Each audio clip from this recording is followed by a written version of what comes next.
Halo Sobat Entrepreneur, selamat datang kembali di channel YouTube saya. Pada kesempatan kali ini kita akan membuat video untuk membahas saham-saham yang teman-teman kita ada di grup WhatsApp untuk bantu analisakan saham-sahamnya.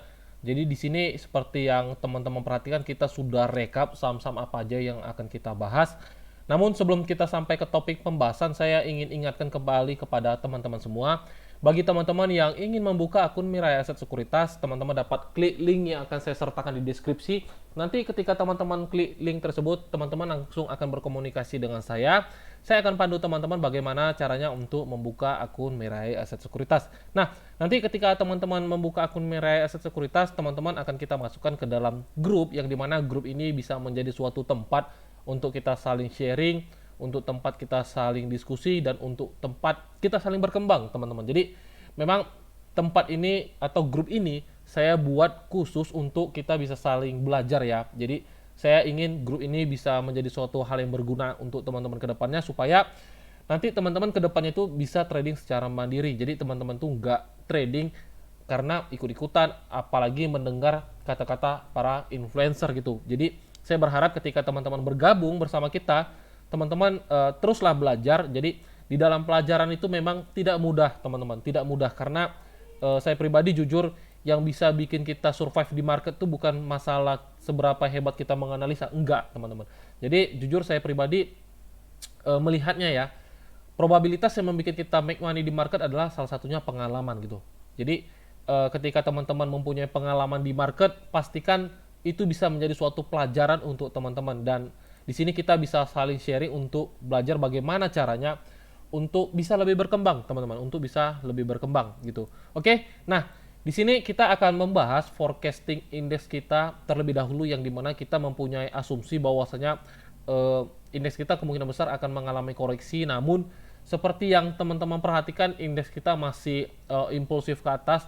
Dia telah membreak suatu area sideways-nya di sini, namun seperti yang teman-teman perhatikan, dia masih berada di area supply zone kita. Memang kalau teman-teman perhatikan dalam beberapa hari ini, saham-saham yang bergerak di bidang energi juga sangat trending, teman-teman perhatikan, dan pastinya juga kebanyakan dari teman-teman pasti sedang running profit ya, pasti sedang running profit.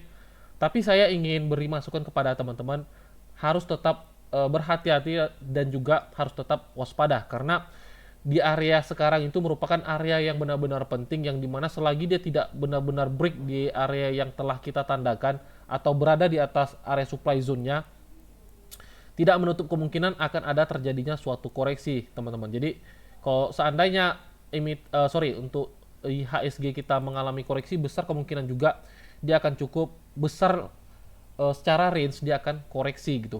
Nah, teman-teman perhatikan di sini, pasti teman-teman juga sering dengar kata-kata yang mengatakan rakuslah ketika orang lain takut, dan takutlah ketika orang lain rakus. Kenapa? Saya yakin dan percaya kata-kata itu tercipta bukan hanya sekedar suatu kata motivasi, tapi memang kata-kata itu tercipta oleh karena pengalaman. Dan sekarang saya yakin dan percaya bahwasanya kebanyakan trader di sini pasti sedang optimisme, teman-teman. Pasti sedang optimisme, bahkan juga sedang, ya bisa dikatakan greed and FOMO, bisa dikatakan seperti itu gitu. Jadi saya pribadi saya lebih konservatif orangnya ketika melihat area indeks kita sedang berada di area yang seperti ini. Terlepas besok dia benar-benar uh, masih menguat ya teman-teman, dia masih menguat bahkan break area 7295 kita ini, ya itu justru menjadi suatu hal yang bagus, bukan menjadi suatu hal yang patut kita sesali, enggak, namun itu bisa menjadi suatu hal yang bagus. Tinggal tunggu aja teman-teman, terus menunggu sampai benar-benar di mana momennya dia ketika koreksi, di situ teman-teman masuk di area base price-nya. Itu yang paling penting. Jadi trading itu bukan semata-mata teman-teman selalu entry di market, enggak seperti itu. Uh, Ketika kita menjadi seorang trader, hal yang paling sering kita lakukan adalah menunggu. Jadi teman-teman tuh jangan ketika indeks menguat, ya teman-teman merasa kita ketinggalan momentum, kita sudah jual sahamnya, rupanya rupanya besoknya dia masih naik, ya itu bukan menjadi suatu penyesalan, teman-teman. Jadi jangan simpan suatu pemahaman yang seperti itu di dalam pemikiran teman-teman. Seperti saya misalnya, saya sudah jual Adro di harga 3.600-an dan sekarang harga di 4.000-an. Apakah itu menjadi suatu penyesalan? Ya, saya jujur saya mempunyai pemahaman tuh, ya udah, biarkan aja. Terlepas masih dalam suatu hal yang kita terus pikirkan, tapi ya jangan jadikan itu suatu penyesalan teman-teman. Biarkan dia naik, ketika dia koreksi di situ teman-teman bisa entry lagi kok gitu. Jadi ya apapun sesuatu keputusan di market jangan teman-teman simpan dan jadikan suatu penyesalan gitu. Tapi jadikan suatu pelajaran untuk kedepannya supaya lebih optimal tradingnya teman-teman, supaya lebih optimal. Nah, untuk indeks sekarang saya masih seperti plan awal ya, masih plan awal memang secara foreign juga masih inflow sangat signifikan, namun secara area kita harus tetap lebih konservatif teman-teman. Kita wajib tetap lebih konservatif dan saya pribadi saya lebih konservatif orangnya ketika saya melihat indeks kita berada di area ini. Memang saya masih ada entry beberapa saham, namun saya setidaknya nggak seagresif ketika dia benar-benar di area bottoming gitu. Nah, mungkin untuk indeks kita itu aja forecasting kita. Jadi kita tetap menunggu apakah dia benar-benar akan break di atas 7295 atau dia coba koreksi gitu. Tapi saya pribadi jujur saya berharap dia tuh break ya, dia break dulu di atas 7295, dia mampu bertahan, dia konsolidasi di sini membentuk base dan itu menjadi suatu hal yang bagus untuk kita tingkatkan resiko kita yang dimana dari konservatif kita setidaknya naikkan ke medium atau jauh lebih agresif gitu. Jadi kita masih tetap stay away sambil kita trading tapi kita wajib lebih konservatif dengan area indeks kita yang sekarang gitu. Oke. Nah, di sini saya sudah rekap saham-saham apa aja yang akan kita bahas di video kali ini. Kita akan langsung saja teman-teman karena di sini ada cukup banyak saham yang akan kita bahas. Nah, kita akan coba bahas seoptimal mungkin dan sesingkat mungkin supaya video ini tidak terlalu lama untuk teman-teman perhatikan gitu. Nah, kita akan langsung saja. Saham pertama yang akan kita bahas adalah saham Mika, teman-teman. Untuk Mika sendiri, teman-teman perhatikan saya sudah tandakan area yang menarik untuk teman-teman coba spekulasi di saham Mika ini. Namun, teman-teman harus lihat ini area sudah beberapa kali di retest atau orderannya sudah beberapa kali dijemput. Jadi, besar kemungkinan area ini sudah tidak fresh lagi. Namun, kalau seandainya teman-teman ingin coba entry di saham ini, teman-teman masih bisa manfaatkan area ini untuk beli di saham Mika ini. Untuk stop loss sendiri cukup di bawah 2420.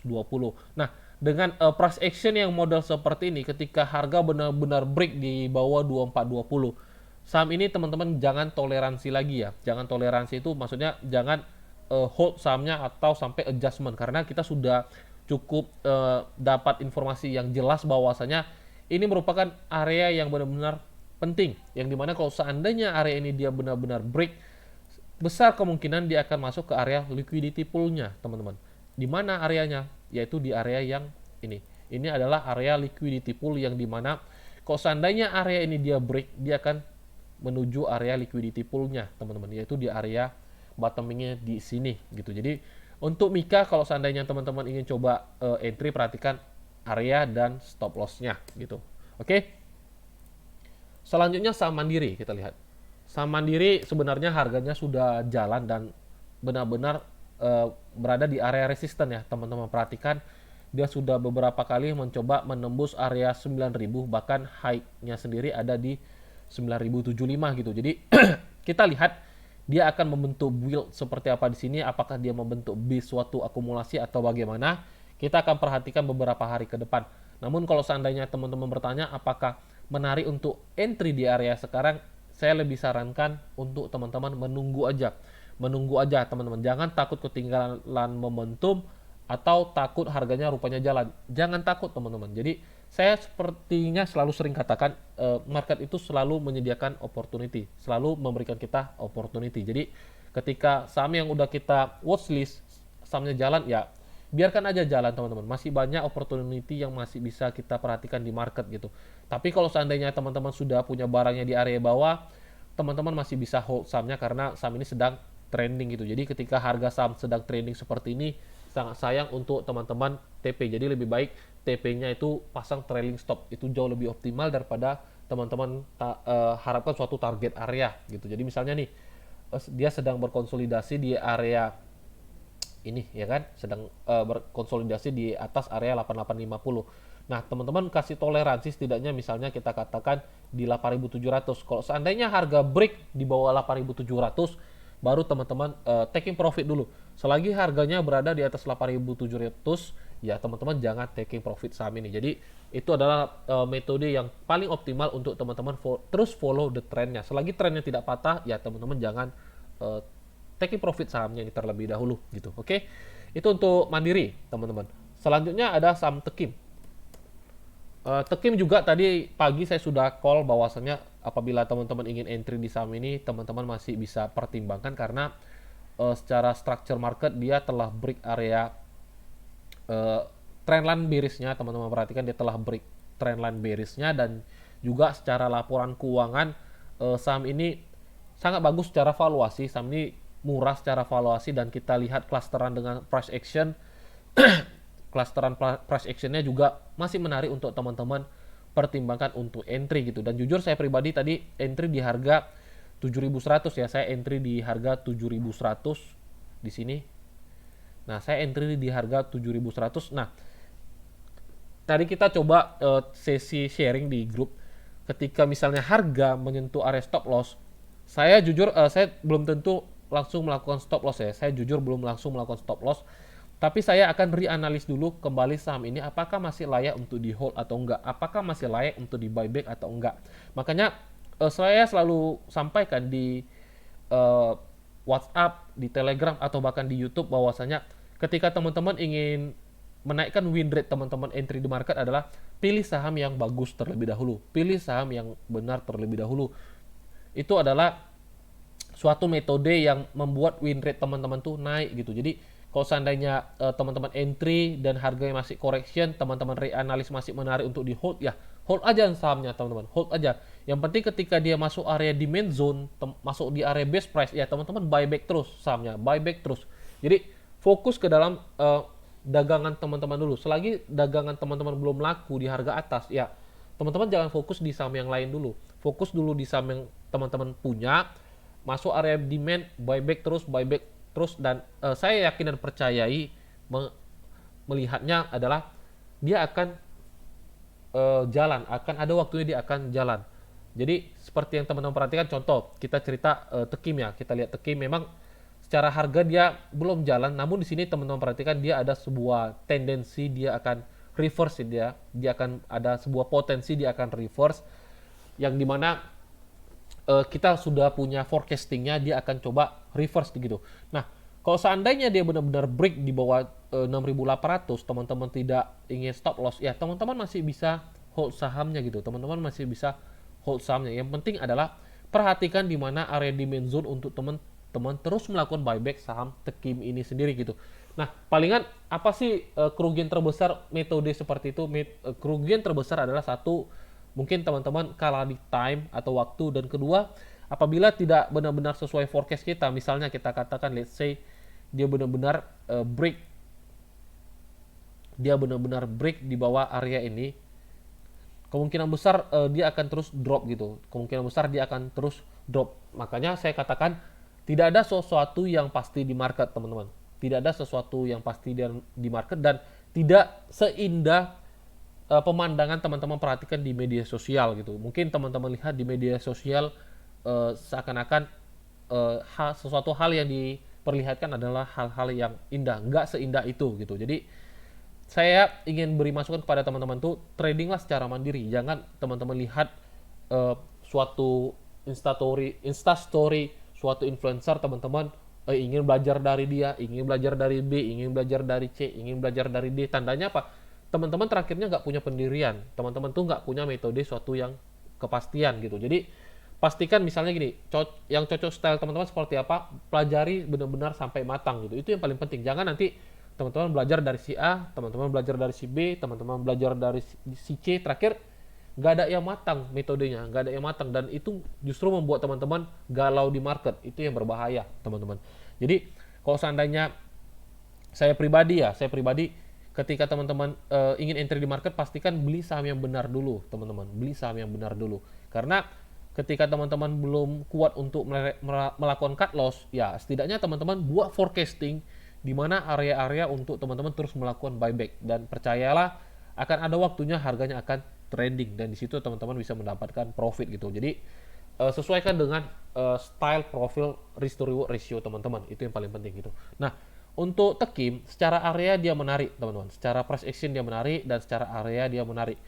untuk stop loss ya, kita bicara stop loss pertama itu di 6.800. Kalau seandainya dia break di bawah 6.800, saya jujur saya akan reanalisa kembali saham ini, apakah saya akan buang atau saya coba menunggu melihat di mana area yang kita akan coba buyback gitu. Jadi seandainya teman-teman ingin entry, perhatikan selagi harga di atas 6.800, teman-teman bisa entry di saham Tekim ini. Tapi kalau seandainya besok dia break di bawah 6.800, kita akan tunggu struktur barunya terbentuk, karena besar kemungkinan kalau seandainya dia benar-benar koreksi, setidaknya dia akan membuat secondary trendnya itu di area ini.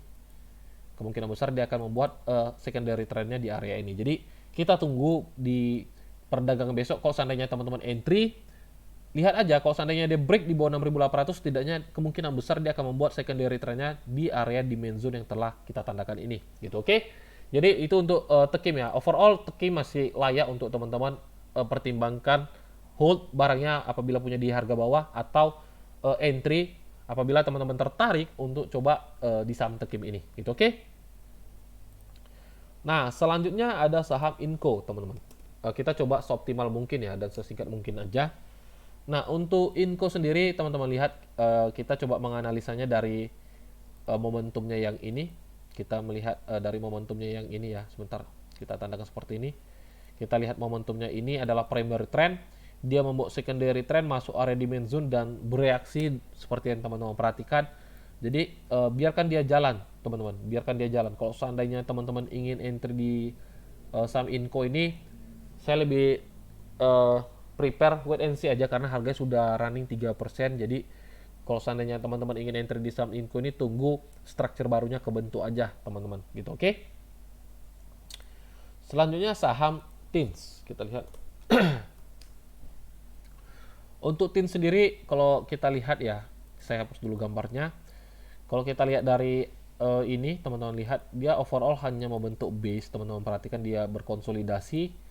Dia tidak membuat tren baru, namun kita bisa perhatikan besar kemungkinan dia membuat suatu akumulasi, besar kemungkinan seperti itu. Namun untuk konfirmasinya kita tunggu dia benar-benar break, teman-teman. Kita tunggu dia benar-benar break. Nah, kita tunggu dia benar-benar break area ini. Kita tunggu dia benar-benar break di atas 1535, baru teman-teman bisa coba buy on breakout saham TINS ini. Karena di sini kalau teman-teman perhatikan dia membentuk suatu base gitu. Jadi kita tunggu dia break, ketika dia break baru teman-teman bisa follow the trend saham TINS ini. Overall masih menarik untuk TINS, teman-teman. Secara price action masih menarik gitu. Oke, itu untuk TINS. Selanjutnya saham PSSI. Jadi ini adalah saham pengangkutan ya, teman-teman, yang dimana juga dia terpengaruh oleh bahan bakar. Jadi kalau untuk PSSI sendiri, teman-teman lihat, kita lihat ini adalah primary trend. Jadi kalau kita tarik seperti ini Fibonya, kita tarik Fibonacci, memang dia memasuki area crown areanya. Teman-teman perhatikan di sini masuk area crown area. Kita tandakan dulu seperti ini. Dia masuk area crown area. Jadi teman-teman yang punya barangnya, perhatikan aja kalau seandainya besok dia benar-benar break dia di bawah 590, kita adjustment saja ya, kita adjustment. Saya sarankan cut loss dulu sahamnya. Dan kalau seandainya dia besok penetrate ke atas, coba out dulu sahamnya, teman-teman. Out dulu, karena secara sentimen saham ini jadi kurang menarik karena bahan bakar minyak juga naik. Saya takutnya memang saham ini terpengaruh dengan bahan bakar minyak karena operasionalnya atau pergerakan bidangnya terpengaruh soal bahan bakar minyak. Jadi kalau seandainya teman-teman besok perhatikan yang punya barang dia penetrate ke atas dulu, setidaknya coba out dulu untuk saham PSSI ini gitu. Tapi kalau seandainya besok dia benar-benar turun lagi di bawah 580, saya sarankan cut loss dulu sahamnya, teman-teman. Oke, itu untuk PSSI. Selanjutnya saham JPFA. Nah, untuk JPFA sendiri, teman-teman perhatikan di sini, kalau kita lihat dari momentum di sini, kita tarik channel trendline seperti ini, teman-teman perhatikan. Nah, dia telah break, teman-teman. Dia telah break area channel trendline bearish-nya. Namun kalau teman-teman lihat di sini dia coba kembali lagi di bawah area channel trendline bearish-nya. Nah, di sini kita pertama itu punya forecast ya. Area stop loss kita tuh di bawah 1490. Jadi sebenarnya low risk bagi teman-teman yang ingin coba cut loss saham ini. Namun kalau seandainya teman-teman ingin tidak cut loss, ya kan, kita cerita coba tidak cut loss ya, teman-teman tidak ingin rela cut loss, teman-teman ingin coba pegang barangnya dan terus akumulasi sahamnya, teman-teman tinggal buat roadmapnya aja, teman-teman buat roadmapnya seperti yang saya lakukan seperti ini. Jadi misalnya nih, teman-teman punya barang, kita katakan di 1525 deh, kita katakan, ya kan. Nah, teman-teman nggak ingin cut loss, udah teman-teman tinggal buat roadmapnya di mana area-area terus teman-teman melakukan akumulasi saham JPFA ini, teman-teman. Nah, jadi apakah ini menjadi suatu metode yang salah? Saya jujur saya katakan tidak salah, karena jujur saya pribadi lakukan metode seperti ini, teman-teman. Jujur saya pribadi lakukan metode yang saya buat di video ini gitu. Tapi ingat, tidak semua saham saya perlakukan seperti ini. Nggak semua saham saya perlakukan seperti ini. Namun resikonya adalah ketika terus kita coba kutipi barangnya di area bawah, ketika dia benar-benar break di bawah 1330, ya apapun ceritanya, teman-teman wajib cut loss saham ini, teman-teman wajib cut loss saham ini gitu.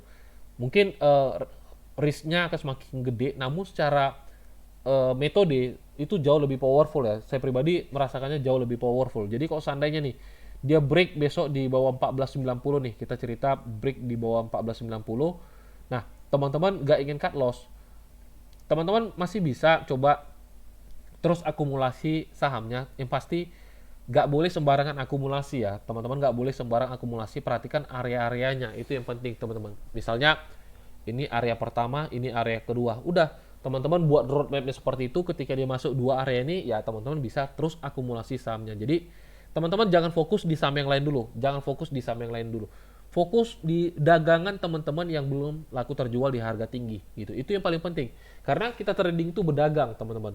Jadi ketika harga masih berada di area-area yang menarik untuk kita terus kutipi, ya teman-teman kutipi terus harganya, kutipi terus. Karena yakinlah teman-teman, ketika teman-teman masuk di sini, dia akan ada waktunya dia akan jalan gitu, akan ada waktunya dia akan jalan. Tapi risiko terburuk adalah ketika harga benar-benar break di bawah 1330, ya apapun cerita teman-teman wajib cut loss. Itu adalah metode yang sebenarnya memang cukup menarik dan besar resikonya, besar resiko. Tapi gain yang bisa teman-teman dapatkan juga gede, teman-teman. Gain yang bisa teman-teman dapatkan juga gede. Kenapa?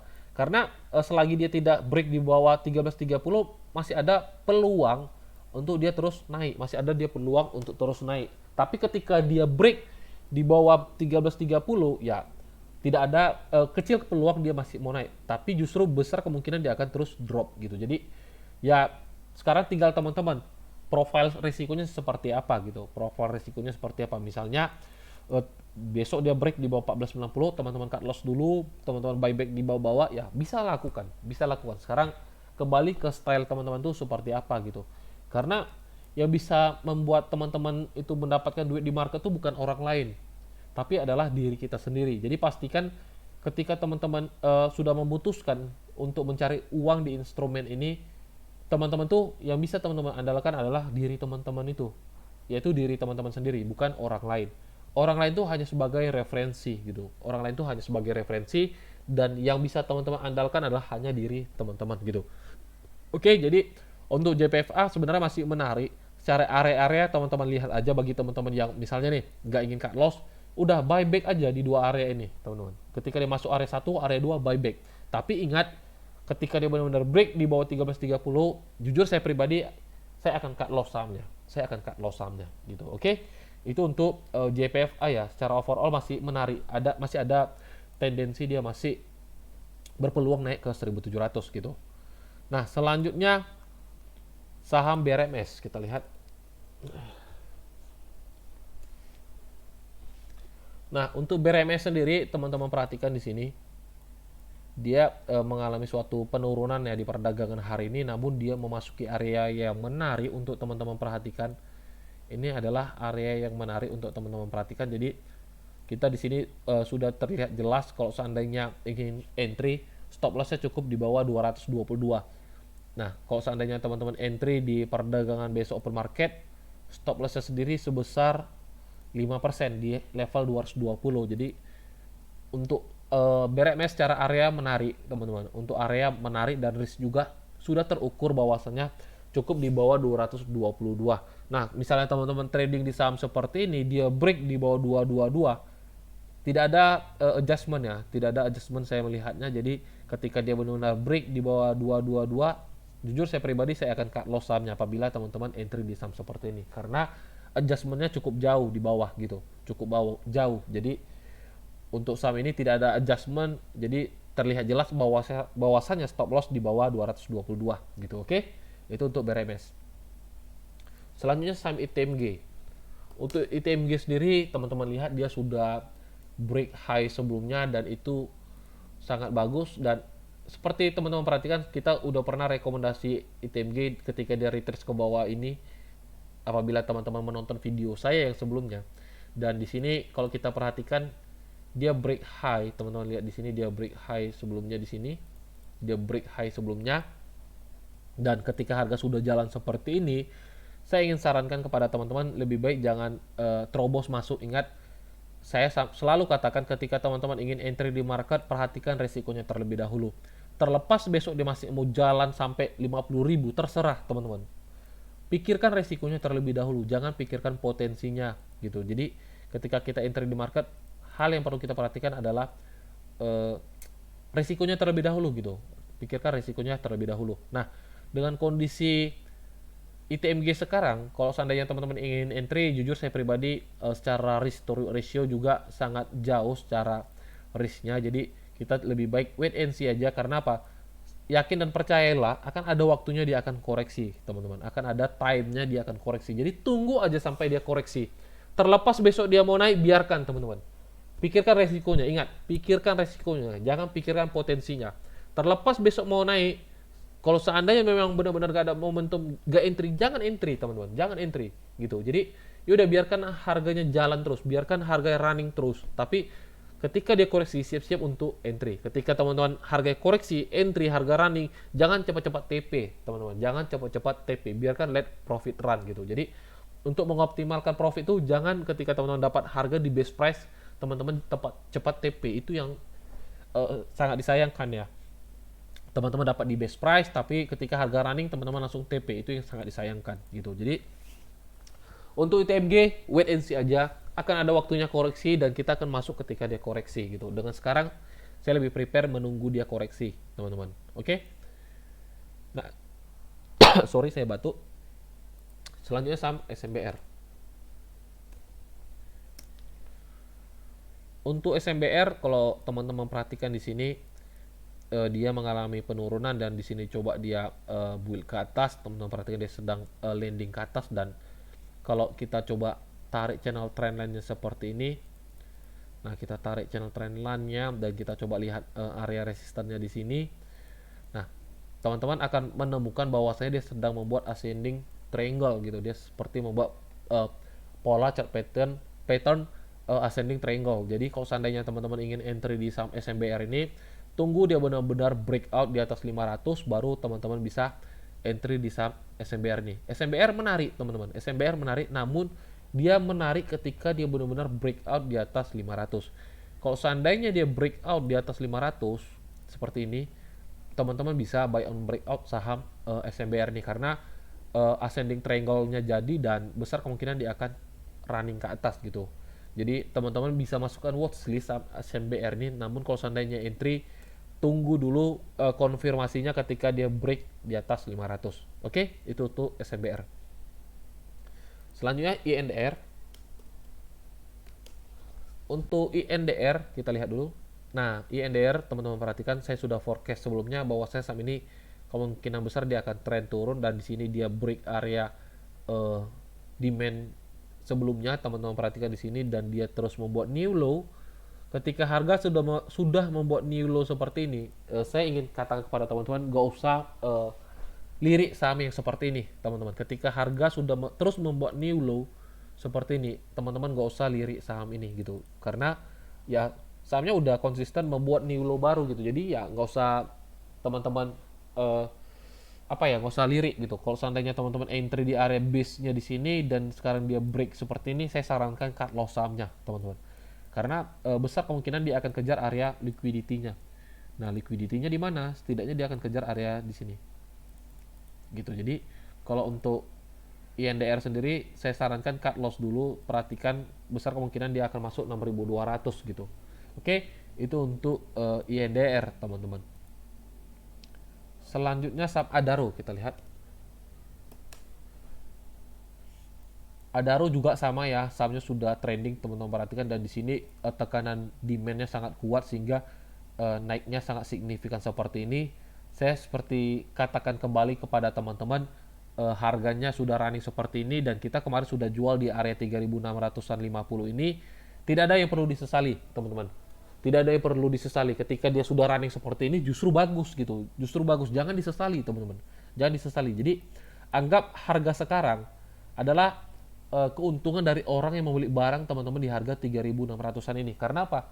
Karena ketika teman-teman jual barang di harga 3.650, tentu harus ada yang beli gitu. Jadi anggap aja harga sekarang itu keuntungan orang yang membeli barang teman-teman di harga 3.650 gitu. Jadi jangan sedikit-sedikit ketika teman-teman jual harga naik disesali. Jangan seperti itu teman-teman. Karena apa? Itu tandanya kita nggak bersyukur untuk mendapatkan profit di market. Jadi ketika harga sudah running di seperti ini justru bagus gitu. Justru bagus. Kenapa? Tekanan buyernya itu kuat gitu. Tinggal tunggu aja dia koreksi. Tinggal tunggu koreksi baru entry teman-teman. Baru entry gitu. Jadi nggak ada yang perlu disesali. Terlepas besok dia masih mau naik sentuh 4380, biarkan teman-teman, biarkan. Sampai mana? Sampai dia koreksi. Sampai dia koreksi baru di situ kita masuk. Gitu. Jangan sampai teman-teman nggak perhatikan resikonya. Jujur saya pribadi, terlepas besok dia masih mau naik, biarkan teman-teman, biarkan. Jangan teman-teman merasa iri hati, jangan teman-teman merasa nyesal segala macam, biarkan. Akan ada waktunya dia koreksi, ketika dia koreksi masuk di area yang benar-benar best price, jangan sia-siakan momentumnya. Itu yang paling penting, teman-teman. Oke, jadi untuk Adaro sendiri, kalau saya perhatikan masih ada peluang dia kejar area 4380, besar kemungkinan. Kenapa kita ambil area 4380? Karena kalau teman-teman lihat, kita coba tarik Fibo, karena kan kita melihat harmonic resistance-nya. Nah, kita temukan area selanjutnya kemungkinan besar dia akan kejar 4380 gitu. Jadi ketika dia kena 4380, misalnya nih besok dia kena 4380, dia correction, ya kan, membentuk suatu area demand, baru di situ kita entry gitu. Jadi tidak ada yang perlu disesali, teman-teman. Oke, itu untuk Adaro. Selanjutnya ADMR. Sebenarnya ADMR ini saya sudah forecast jauh hari, jadi saya sudah temukan kesimpulan bahwasanya saham ini nggak kemana-mana. Jadi teman-teman perhatikan di sini dia trending, terjadi suatu distribusi, teman-teman perhatikan, namun di sini terjadi suatu konsolidasi. Teman-teman perhatikan di sini terjadi suatu konsolidasi. Jadi untuk saham ini sebenarnya dengan area yang sekarang tidak menarik untuk teman-teman entry. Lebih baik kita menunggu momentum yang benar-benar tepat untuk entry di saham ADMR ini, yaitu di mana ketika dia benar-benar break area konsolidasinya, teman-teman. Ketika dia break area konsolidasinya, jadi kita langsung letakkan di height-nya aja seperti ini. Jadi ketika dia break 1900, baru kita ada pertimbangan untuk lirik kembali saham ADMR ini. Dengan area yang sekarang, kita lebih baik simpulkan bahwasanya saham ini sedang berkonsolidasi, dan teman-teman perhatikan saham ini sedang berkonsolidasi gitu. Jadi kita tunggu dia break di atas 1900 baru kita pertimbangkan entry di saham ADMR ini gitu. Nah, selanjutnya kita lihat HATM. Untuk HATM teman-teman lihat ini saham ya. Di sini udah terlihat jelas sahamnya sudah landai, teman-teman perhatikan. Di sini sahamnya sudah landai, dan ketika saham mempunyai landainya seperti ini, saya sarankan kepada teman-teman jangan lirik sahamnya, karena kalau teman-teman mempelajari namanya Dow Theory, ada 3 fase. Saham ini juga baru IPO, besar kemungkinan bisa kita katakan akumulasinya di IPO. Ini adalah partisipan, dan ini adalah excess-nya. Excess itu adalah suatu area distribusi. Jadi ketika harga bergerak landai seperti ini merupakan distribusi, teman-teman. Jadi saya ingin katakan kepada teman-teman, terlepas di sini ada area demand, ya jujur saya pribadi tidak ingin perhatikan saham ini, karena kalau teman-teman lihat justru dia seperti membentuk pola descending ya, yang dimana berlawanan arah dengan pola ascending triangle gitu. Jadi kalau seandainya dia benar-benar break di bawah ini, besar kemungkinan dia akan terus drop. Tapi kalau seandainya teman-teman tipe trader yang spekulasi, yang berani risk taker, ya teman-teman masih bisa manfaatkan area 364 ini untuk manfaatkan technical rebound. Namun ketika dia benar-benar break di bawah 364, apapun ceritanya cut loss saham HITM ini, karena kalau seandainya dia benar-benar break di bawah 364 ini, tandanya ascendingnya dia benar-benar jadi dan turun ke bawah, teman-teman, gitu. Oke, itu untuk HATM. Karena ya teman-teman lihat nih ADMR, polanya sama sebelumnya di sini, cuman dia lebih signifikan turunnya gitu. Jadi terlihat jelas sebenarnya kalau teman-teman sudah sering lihat market, ketika sahamnya bergerak landai seperti ini,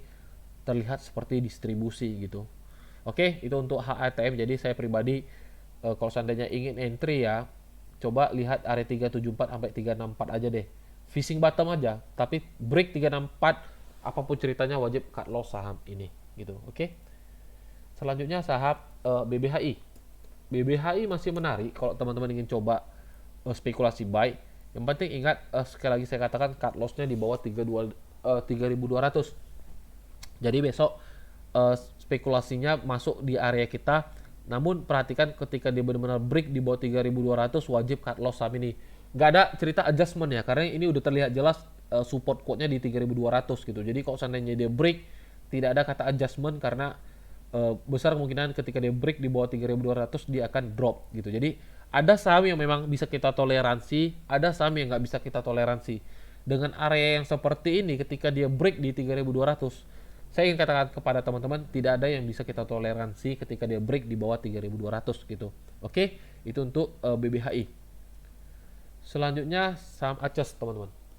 Untuk ACES sebenarnya masih menarik, teman-teman. Apalagi teman-teman ingin coba entry. Ini udah terlihat jelas juga sama seperti BBHI, area stop loss kita di bawah 650. Jadi apabila besok dia benar-benar break dan drop di bawah 360, tidak ada toleransi. Sekali lagi saya katakan, cut loss sahamnya. Secara risk juga kecil kok, teman-teman, hanya 3%, dan menarik untuk teman-teman perhatikan. Tapi ketika besok dia benar-benar jalan, teman-teman, besok ketika dia benar-benar terjadi suatu reaksi dia up ke atas, ya saya sarankan kepada teman-teman jangan cepat-cepat cut loss sahamnya, karena ketika dia benar-benar jalan, biarkan dia running profit gitu, biarkan dia running profit. Karena secara area dia base price, ketika dia benar-benar terjadi suatu reaksi up ya, ini merupakan area base price. Namun ketika dia break, tidak ada toleransi, wajib cut loss sahamnya gitu. Oke, itu untuk ACES. Selanjutnya ada saham Arto.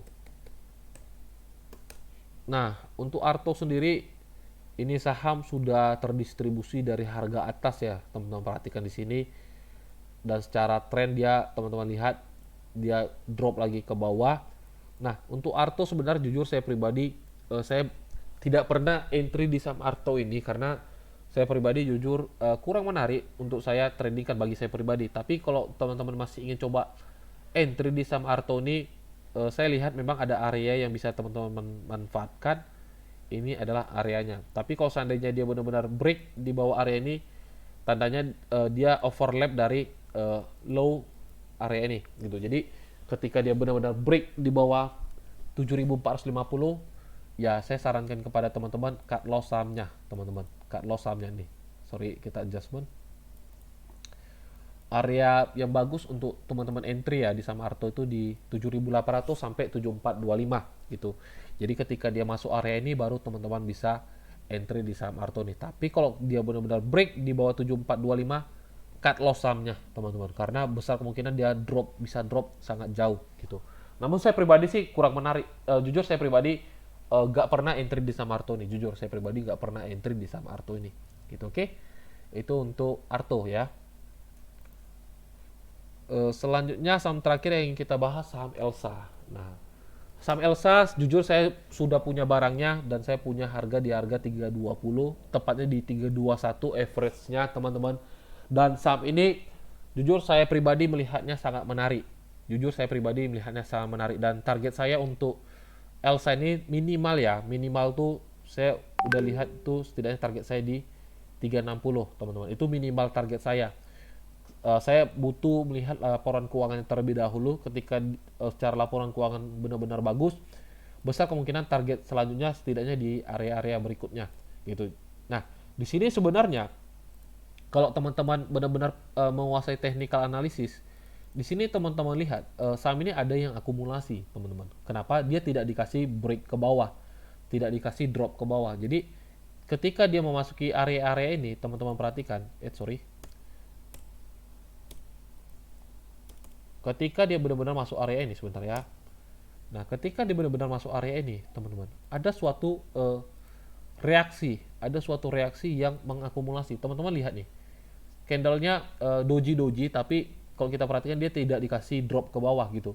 Ada suatu, kalau teman-teman lihat secara psikologi ya sebenarnya, secara psikologi ada suatu reaksi yang terus mengakumulasi saham Elsa ini, dan saya yakin dan percaya cepat atau lambat saham ini akan trending, teman-teman. Saya yakin dan percaya saham ini akan trending gitu. Nah, kalau kita ubah weekly ya, teman-teman perhatikan di sini. Kalau teman-teman lihat nih, kaki-kakinya terus mengalami kenaikan. Teman-teman perhatikan di sini. Saya hapus dulu gambarnya ya. Teman-teman perhatikan di sini, kaki-kakinya terus mengalami kenaikan. Nah, teman-teman perhatikan di sini. Nah, teman-teman perhatikan kaki-kakinya terus mengalami kenaikan, dan di sini adalah resisten kuatnya. Teman-teman perhatikan di 342. Nah, di sini adalah resisten terkuatnya. Nah, di sini kalau teman-teman perhatikan dia kakinya naik dan kita penetrate lagi, kakinya mengalami kenaikan. Teman-teman perhatikan di sini, dan dia membentuk sebuah pola ascending triangle, teman-teman. Teman-teman perhatikan di sini, dia seperti membuat pola ascending triangle, yang dimana ketika harganya pecah ke atas seperti ini. Oke, ketika harga pecah ke atas seperti ini, saya ubah dulu warnanya. Nah, ketika harga pecah ke atas seperti ini, tandanya ascendingnya jadi, dan besar kemungkinan setidaknya dia akan kejar area-area berikutnya, teman-teman. Setidaknya kalau kita lihat secara area, dia akan mengejar area ini. Besar kemungkinan dia akan kejar area ini gitu. Jadi untuk Elsa masih menarik, teman-teman. Namun kalau teman-teman bertanya apakah dia akan jalannya kapan, ya saya nggak bisa menjawab secara time-nya ya. Saya nggak bisa menjawab secara time-nya, namun secara price action dia menarik, teman-teman. Secara price action dia menarik, dan jujur saya masih punya barangnya dan saya masih hold sahamnya. Kalau seandainya dia benar-benar break di atas 342 ini, berarti besar kemungkinan ascending triangle-nya valid dan harganya akan jalan nih, teman-teman. Lihat di sini. Kalau daily nih, daily juga terlihat jelas, teman-teman. Nah, dia akan jalan, besar kemungkinan seperti ini polanya, teman-teman. Dia semakin mengerucut, dan ketika dia break dia akan up gitu. Oke, itu untuk forecasting Elsa, dan mungkin itu aja saham yang akan kita bahas di video kali ini. Cukup banyak, dan saya berharap saham yang kita bahas bisa teman-teman dapat mengerti apa yang saya sampaikan, dan semoga pembahasan saham yang di video kali ini bisa optimal dan bisa menjadi suatu referensi bagi teman-teman semua gitu.